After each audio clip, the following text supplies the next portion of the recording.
এইমাত্র সংবাদ আসলো যে আলমার উপর আক্রমণ হয়েছে। খানিকক্ষণ পরে ওখান থেকে সিগন্যালে থেমে গেল। উত্তাল ভূমধ্যসাগরের ঢেউ ভেদ করে তিনি এগিয়ে যাচ্ছেন গাজার উদ্দেশ্যে। দুহাতে ওড়াচ্ছেন লাল সবুজের পতাকা। সামনে যে কোনো মুহূর্তেই নেমে আসতে পারে নরক যন্ত্রণা। দুর্বৃত্তের মতো ঘিরে ধরতে পারে দখলদার ইসরায়েলি সেনারা।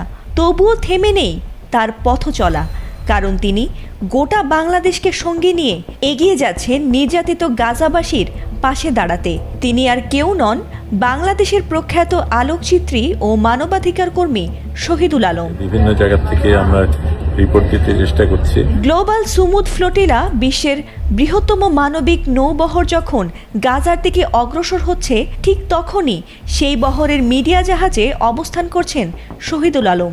দিনরাত সরাসরি সম্প্রচারে বিশ্বকে জানিয়ে দিচ্ছেন প্রতিটি ঘটনা, পাঠাচ্ছেন ছবি ও ভিডিও বার্তা, যেন গোটা বাংলাদেশের কোটি মানুষও তার সঙ্গে সমুদ্রপথে ছুটে চলেছে গাজার দিকে। তবে বিশাল এই নৌবহরকে মাঝ সমুদ্রে আটকে দিয়েছে ইসরায়েলি নৌবাহিনী।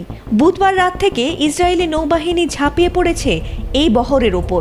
একের পর এক জাহাজ আটক করছে, কর্মীদের গ্রেফতার করছে আর অজানা বন্দরের দিকে ভিড়িয়ে নিয়ে যাচ্ছে।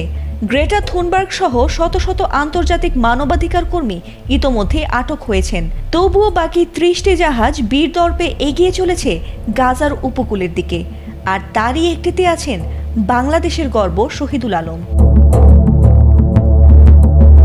স্থানীয় সময় বুধবার গভীর রাতে সামাজিক মাধ্যমে এক ভিডিও বার্তায় শহীদুল জানান, আলমা নামের একটি জাহাজে ইতোমধ্যেই হামলা চালিয়েছে ইসরায়েলি বাহিনী, আর তার জাহাজও যে কোনো মুহূর্তে আক্রান্ত হতে পারে। শত আতঙ্কের মাঝেও বুক ভরা সাহস নিয়ে এগিয়ে যাচ্ছেন তিনি, কারণ তার বিশ্বাস তারা ত্রাণ নিয়ে ঠিকই পৌঁছবেন